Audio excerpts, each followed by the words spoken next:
नमस्कार दोस्तों, स्वागत है आप सभी का हमारे इस चैनल द ज्योतिष ग्रंथ पर। दोस्तों, अगर आप भी अपनी लाइफ में कुछ नया सीखने की चाह रखते हैं तो इस चैनल को अभी सब्सक्राइब कर लें। ओम नमः शिवाय, जय भोलेनाथ। दोस्तों, क्या आपके पितर आपसे नाराज हैं और क्या आपको लगता है कि आपके पितरों की वजह से आपके घर की सुख शांति में रुकावटें आ रही है और आपके कार्य नहीं बन रहे हैं, या आप संतान की कमी और धन की कमी या कर्ज से परेशान हैं, या आपका भाग्य आपका साथ नहीं दे रहा है? तो दोस्तों, इस बार के पितृपक्ष श्राद्ध में यदि आप दीपक से जुड़ा ये आसान सा उपाय कर लेते हैं तो आपके सभी पितृ दोषों का तुरंत ही नाश हो जाएगा और आपको मिल जाएगी सभी संकटों और कष्टों से मुक्ति। और दोस्तों, इस एकमात्र उपाय को करने से आपको धनवान मालामाल होने से कोई नहीं रोक सकता और आपकी जो भी मनोकामना है वो भी पूरी हो जाएगी। दोस्तों, इस बार 29 सितंबर 2023 से पितृपक्ष श्राद्ध बहुत ही दिव्य और दुर्लभ संयोग लेकर आए हैं।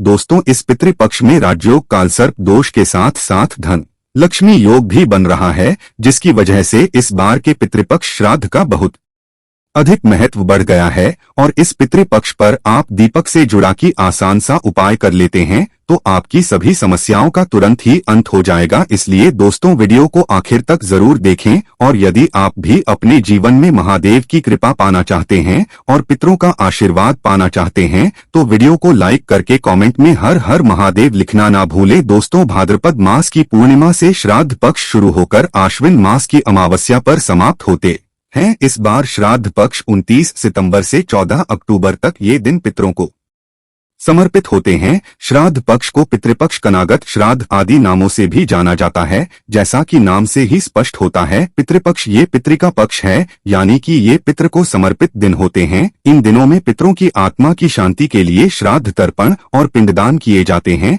धार्मिक मान्यताओं के अनुसार पितृपक्ष के दौरान पूर्वजों का तर्पण श्राद्ध नहीं करने से पितृदोष लगता है। पितृपक्ष पितरों को प्रसन्न और उनकी कृपा प्राप्त करने के लिए बहुत ही खास दिन माने जाते हैं। माना जाता है पितृपक्ष के दौरान श्रद्धापूर्वक अपने पितरों को कुछ अर्पित किया जाए तो उससे पितृ अति शीघ्र ही प्रसन्न हो जाते हैं और अपनी कृपा बरसाते हैं। हिंदू धर्म में पितृगण को देव तुल्य माना गया है। शास्त्रों के अनुसार जिन पर पितरों की कृपा होती है उन्हें सभी देवी देवताओं का भी आशीर्वाद मिलता है। पितृपक्ष पितरों को समर्पित होते हैं, इसलिए इस दौरान कोई भी शुभ मांगलिक कार्य न करें। पितृपक्ष के दौरान पितरों की आत्मा की शांति के लिए श्रीमद्भागवत गीता का पाठ अवश्य करें। पितृपक्ष यानी कि श्राद्ध पक्ष, जिसे कनागत भी कहा जाता है, यह वह समय होता है जब हमारे पूर्वज धरती पर होते हैं और हम श्राद्ध कर्म करके उनका आशीर्वाद प्राप्त करते हैं। हिंदू धर्म में मृत्यु के पश्चात श्राद्ध करना बेहद जरूरी माना जाता है। मान्यता है कि यदि अपने पूर्वजों का तिथि पूर्वक श्राद्ध और तर्पण नहीं किया तो उन्हें इस लोक से मुक्ति नहीं मिलती और वह संसार में ही भटकते रहते हैं। ब्रह्मा वैवर्त पुराण के अनुसार देवताओं को प्रसन्न करने से पहले मनुष्य को अपने पितरों यानी कि पूर्वजों को प्रसन्न करना चाहिए। पितृदोष सबसे जटिल कुंडली दोषों में से एक है। पितरों की शांति के लिए हर वर्ष भाद्रपद मास के शुक्ल पूर्णिमा से अश्विन मास की अमावस्या तक पितृपक्ष श्राद्ध होते हैं। इस दौरान कुछ समय के लिए यमराज पितरों को आजाद कर देते हैं ताकि वे अपने परिजनों से श्राद्ध ग्रहण कर सके। माना जाता है कि जिस घर के पितृ अपने परिवार के लोगों से खुश रहते हैं उस घर के लोगों को देवी देवताओं का भी आशीर्वाद प्राप्त होता है। शास्त्रों के अनुसार जिन लोगों के पितृ उनसे प्रसन्न नहीं होते हैं उन्हें पितृदोष का श्राप मिलता है। माना जाता है कि जिस घर में पितृदोष का श्राप लगता है उस घर के सदस्य कभी भी सुखी नहीं रहते और न ही वे जीवन में सफलता प्राप्त कर पाते हैं। दोस्तों, आज की इस वीडियो में हम आपको पितृपक्ष में किया जाने वाला एक बहुत ही आसान और असरकारक उपाय बताने जा रहे हैं। इस उपाय करने से भगवान विष्णु और लक्ष्मी जी की असीम कृपा प्राप्त होती है, बिगड़े कार्य बनने लगते हैं, साथ ही पितरों का भी आशीर्वाद मिलता है। पितरों के आशीर्वाद से घर में सुख समृद्धि चली आती है, खुशहाली और शांति बनी रहती है। इसके साथ ही परिवार के सभी सदस्यों को हर क्षेत्र में सफलता प्राप्त होती है और जीवन के सभी कष्टों और दुखों से मुक्ति मिलती है। दोस्तों, इस उपाय को सही प्रकार से करने के लिए आप हमारी इस वीडियो को एंड तक अवश्य देखें और बढ़ने से पहले आपसे रिक्वेस्ट करते हैं कि वीडियो को लाइक जरूर करिएगा, दोस्तों वो शेयर कर दीजिएगा। और यदि आपने अभी तक चैनल को सब्सक्राइब नहीं किया है तो चैनल को सब्सक्राइब करके बेल आइकन जरूर दबाइएगा। दोस्तों, वैसे तो ये उपाय पितृपक्ष में रोजाना करने चाहिए क्योंकि यह 16 दिन पितरों को समर्पित होते है, किंतु यदि रोज ना कर पाए तो पितृपक्ष की पूर्णिमा, पितृपक्ष की अमावस्या और पितृपक्ष की एकादशी के साथ ही आपके पितरों की जो मृत्यु तिथि है उस दिन इस उपाय को अवश्य ही करें और पितृपक्ष की अमावस्या पर भी अवश्य करें। यह उपाय आपको संध्याकाल या रात्रि के समय करना है। इस उपाय को सुबह या दोपहर के समय ना करें। उपाय को करने के लिए आप अच्छे से मुंह हाथ पैर धोकर साफ हो जाएं और स्वच्छ वस्त्र धारण करें। इसके पश्चात एक दिया तैयार करें, दिए में एक रुई की बाती लगाएं और शुद्ध घी भरें, और शुद्ध घी ना हो तो इस दिए में आप सरसों का तेल भरें और इस दिए में आप थोड़े से काले तेल डाल दें। इस उपाय को करने के लिए आप मिट्टी का, पीतल का या आटे का कैसा भी दिया ले सकते हैं। यदि आप आटे का दिया ले रहे हैं तो आटा साफ होना चाहिए और आटे में नमक नहीं भी होना चाहिए। दिया बनाने के पश्चात अब आप अपने घर के दक्षिण कोने को साफ करें। यदि आपके घर के दक्षिण कोने में स्टोर रूम है या बाथरूम वगैरह बना है या खाली स्थान नहीं है तो आप अपने रसोई घर के सबसे दक्षिण कोने को साफ करें। यदि रसोई घर में भी ऐसा साफ स्थान नहीं है तो आप अपने किसी भी कमरे के दक्षिण कोने को साफ करके वहां पर इस दिए को रखें। यदि किसी कमरे में भी ऐसी जगह नहीं है तो आप मंदिर के पास साफ स्थान पर इस दिए को आपको ऐसे रखना है कि दिए की जो बात आती है यानी जो लोग है वो दक्षिण दिशा की तरफ होनी चाहिए, यानी कि दिया का मुख आपको दक्षिणी दिशा की तरफ करना है।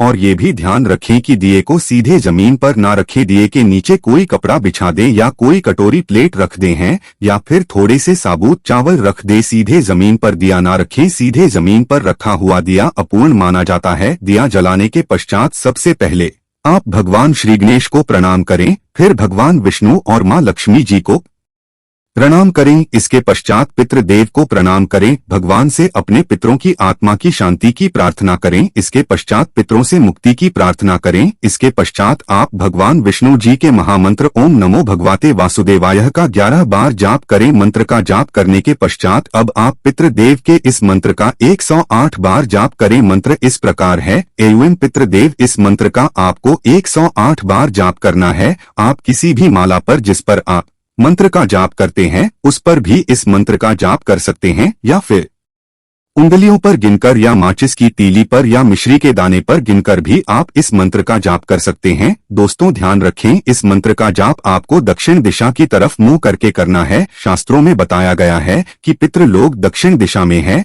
दक्षिण दिशा पितरों की दिशा होती, इस दिशा में पितरों का वास होता है। श्राद्ध पक्ष में दक्षिण दिशा में इस प्रकार दिया जलाने से और मंत्र का जाप करने से पितृदेव की असीम कृपा प्राप्त होती है और पितृदोष पितृ आशीर्वाद में बदल जाता है। मंत्र का जाप करने के पश्चात आप अपने पितरों को, अपने पूर्वजों को प्रणाम करें और सभी कष्ट, दोहक, दरिद्रता को दूर करने की प्रार्थना करें। दोस्तों इस उपाय को करते समय कुछ बातों का विशेष ध्यान रखें। इस उपाय को करते समय स्वच्छता और पवित्रता का विशेष ध्यान। महिलाएं पीरियड्स के दौरान इस उपाय को ना करें। इस उपाय को जरूरी नहीं है कि परिवार का एक सदस्य ही रोजाना करें, इससे परिवार में कोई भी कर सकता है। और यह भी जरूरी नहीं है कि घर के पुरुष या लड़के ही इस उपाय को करें। इस उपाय को घर की बेटियों, बहुओं ये भी कर सकती हैं। इसके साथ साथ इस बात का विशेष ध्यान रखें कि पितृपक्ष में आप किसी भी प्रकार की तामसिक चीजों का सेवन न करें। पितृपक्ष में प्याज, लहसुन, अंडा, तंबाकू, सिगरेट, शराब आदि चीजों का भूल कर भी सेवन करें और यह दिया आप अपने घर पर ही जलाएं। और यदि आप किसी और के घर गए हुए हैं तो किसी और के घर में आप इस दिए को अपने पितरों के नाम से न जलाएं। यह उपाय आपको अपने घर पर ही करना है। पितृपक्ष के दौरान कोई भी शुभ कार्य नहीं करना चाहिए। इस दौरान कोई वाहन या नया सामान ना खरीदे। रोजाना की जरूरत के अलावा कोई भी नया सामान पितृपक्ष में नहीं खरीदना चाहिए। पितृपक्ष के दौरान नाखून नहीं काटने चाहिए, बाल नहीं काटने चाहिए, दाढ़ी मूछ भी नहीं बनानी चाहिए। पितृपक्ष में ब्राह्मण गायों, कुत्तों, चींटियों, बिल्ली आदि को भोजन अवश्य ही कराना चाहिए। पितृपक्ष के दौरान कोई भी सौंदर्य प्रसाधन की चीज लगाने से बचें। पितृपक्ष के दौरान लड़ाई झगड़े ना करें, प्रेम से रहे, किसी की भी निंदा ना करे, लड़ाई झगड़े ना करे। पितृपक्ष के दौरान इन सभी बातों का विशेष ध्यान रखिए। दोस्तों यदि आपने दिया चावलों पर रखकर जलाया है तो अगले दिन सुबह उठकर आप उन चावलों को पक्षियों को डाल दें। यदि आपने आटे के दिए का प्रयोग किया है तो उस दिए को भी आप पक्षियों को ढाल दें। यदि आपने मिट्टी पीतल के दिए का प्रयोग किया है तो आप उस दिए को दोबारा प्रयोग कर सकते हैं। तो दोस्तों आइए अब आपको बताते हैं पितृपक्ष के दौरान कौन सी चीजें आपको भूलकर भी नहीं खरीदनी चाहिए। लोहे का सामान। पितृपक्ष के दौरान लोहे का सामान नहीं खरीदा जाना चाहिए। यदि खरीदा जाता है तो इससे पितृ नाराज हो जाते हैं, साथ ही घर की नकारात्मकता बढ़ जाती है, घर की सुख शांति भी खत्म हो जाती है। ये जीवन में दुख का कारण बनता है। गृह प्रवेश भूमि पूजन। इसके अलावा पितृपक्ष के दौरान भूमि पूजन और नए घर में प्रवेश नहीं किया जाना चाहिए। यदि ऐसा किया जाता है तो उस घर में भूत प्रेत का वास होने लगता है, साथ ही घर का व्यक्ति काफी खुश नहीं रहता है और उसे जीवन में परेशानियां झेलनी पड़ती है। वहीं घर के व्यक्ति अक्सर बीमार भी रहने लगते हैं, क्योंकि ऐसा करने से पितृ नाराज हो जाते हैं।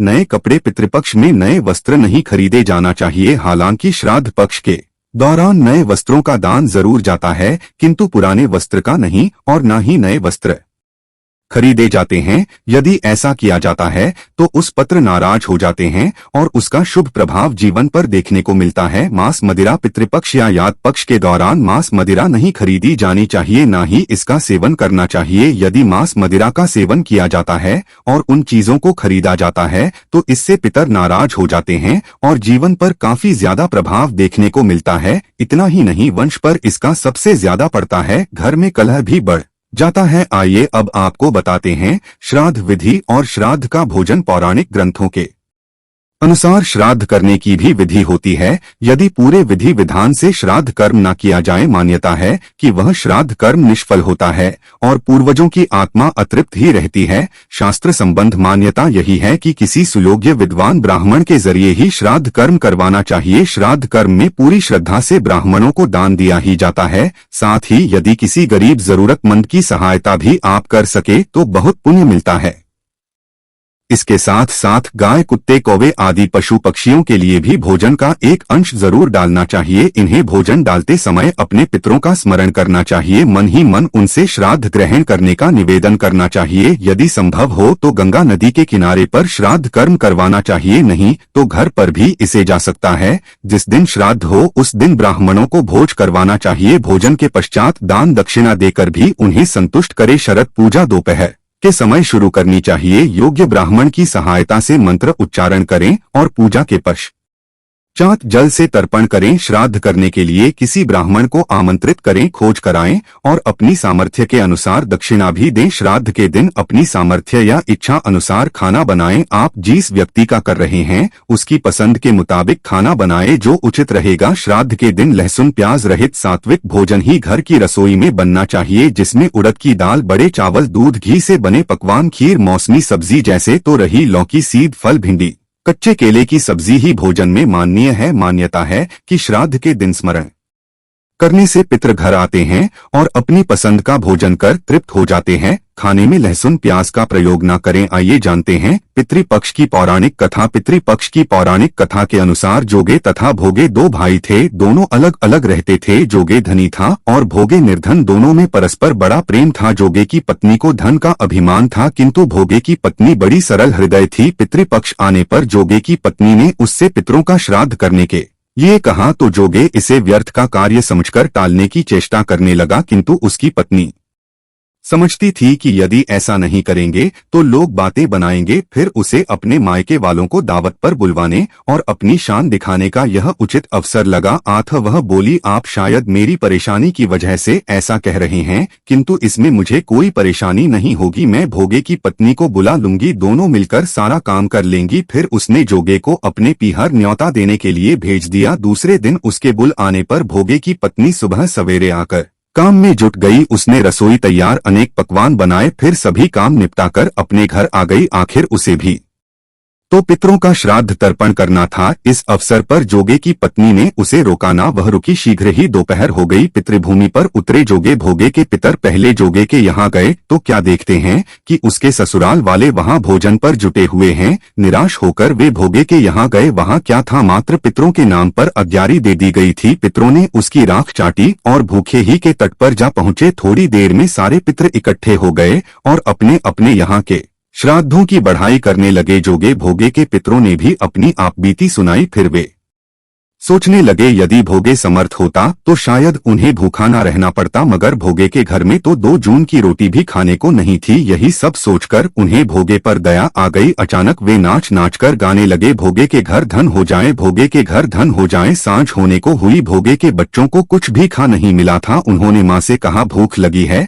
तब उन्हें टालने की गरज से भोगे की पत्नी ने कहा जाओ, आंगन में हौदी औंधी रखी है, उसे जाकर खोल लो और जो कुछ मिले बांटकर खा लेना। बच्चे वहां पहुंचे तो क्या देखते हैं कि हौदी मोहरों से भरी पड़ी हैं। वे दौड़े दौड़े माँ के पास पहुंचे और उसे सारी बातें बताईं। आंगन में आकर भोगे की पत्नी ने यह सब कुछ देखा तो वह भी हैरान रह गई। इस प्रकार भोगे भी धनी हो गया, मगर धन पाकर वह घमंड। दूसरे साल का पितृपक्ष आया। श्राद्ध के दिन भोग एक स्त्री ने 56 प्रकार के व्यंजन बनाए, ब्राह्मणों को बुलाकर किया भोजन कराया। दक्षिणादि जेठ जेठानी को सोने चांदी के बर्तनों में भोजन कराया। इससे पितर बड़े प्रसन्न तथा तृप्त हुए। तो यह थी आज की खास वीडियो। आशा है कि आज की इस प्रस्तुति में बताई गई जानकारी आपको अच्छे से समझ आ गई होगी। वीडियो अच्छा लगा हो तो एक लाइक अवश्य कर दें। धन्यवाद वीडियो के अंत तक बने रहने के लिए।